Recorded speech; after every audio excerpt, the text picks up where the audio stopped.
Right ఇక వివరాలు చూద్దాం. నేడు బెంగాల్లో బీజేపీ శాసనసభాపక్ష సమావేశం జరగబోతోంది.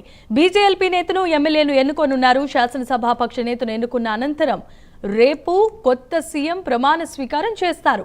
బీజేపీ ఎమ్మెల్యేల సమావేశం దృష్ట్యా ఇవాళ అమిత్ షా బెంగాల్కు వెళ్లనున్నారు. అనంతరం కొత్త ఎమ్మెల్యేలతో సమావేశమవుతారు. ముఖ్యమంత్రిపై ఎమ్మెల్యేల అభిప్రాయాన్ని సేకరించి పార్టీ ప్రాధాన్యతను వివరించే అవకాశం కనిపిస్తోంది. ఇక రేపు బెంగాల్ కొత్త సీఎం ప్రమాణ స్వీకార కార్యక్రమానికి ముఖ్య అతిథిగా ప్రధాని మోదీ విచ్చేస్తారు. ప్రధానితో పాటు ఎన్డీఏ పాలిత రాష్ట్రాల సీఎంలు బెంగాల్ సీఎం ప్రమాణ స్వీకార కార్యక్రమానికి హాజరవుతారు. బెంగాల్ సీఎం రేసులో సువేందు అధికారితో సహా 5 నేతల పేర్లు ప్రధానంగా వినిపిస్తున్నాయి.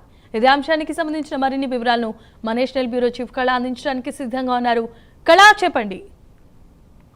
పశ్చిమ బెంగాల్కి సంబంధించినటువంటిది దాదాపు అంటే ఎన్నికల ఫలితాలు 4వ తారీఖు వచ్చిన తర్వాత అటు మమతా బెనర్జీ రాజీనామా చేయకపోవడం, ఎన్నికలతో ఆ గడువు ముగియడంతో ఒక్కసారిగా గత ప్రభుత్వానికి సంబంధించినటువంటి కాల వ్యవధి అంతా కూడా ముగిసింది. ఈ రోజు చాలా కీలకంగా బీజేపీకి సంబంధించినటువంటి పెద్దలు, కేంద్ర హోంశాఖ మంత్రి అమిత్ షా, తర్వాత మరి కొంతమంది సీనియర్ నాయకులు కూడా ఈ రోజు బెంగాల్ కి కోల్కతా చేరుకుంటున్నారు.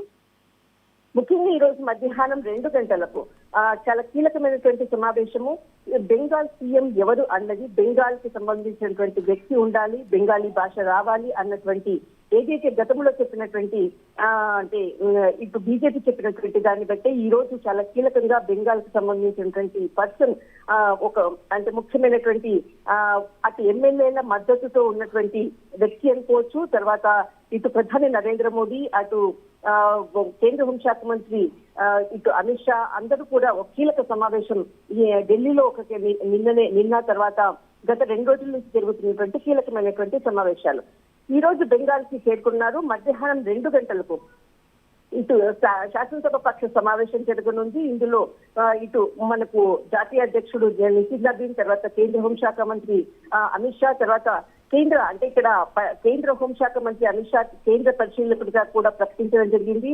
తర్వాత మోహన్ చరణ్ మాఝీని కూడా సహ పరిశీలకుడిగా ఉన్నారు. వీరందరూ కూడా ఈ రోజు చాలా కీలకమైనటువంటి సమావేశము.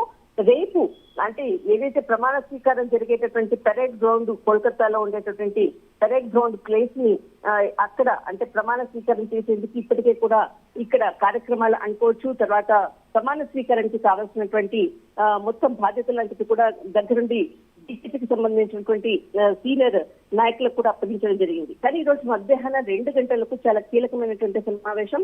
సీఎం ఎవరు అన్నది అటు సమావేశం అటు ఎమ్మెల్యేలతో నిర్వహించిన తర్వాతని ప్రకటించేటటువంటి అవకాశము ప్రధాని నరేంద్ర మోదీ, తర్వాత కేంద్ర హోంశాఖ మంత్రి అమిత్ షా, తర్వాత నితిన్ నబీన్ తో పాటు ఇక్కడ మనకు చాలా కీలకంగా సమావేశం కూడా జరగబోతుంది. అనంతరము పేరు ప్రకటించేటటువంటి అవకాశం ఉంది.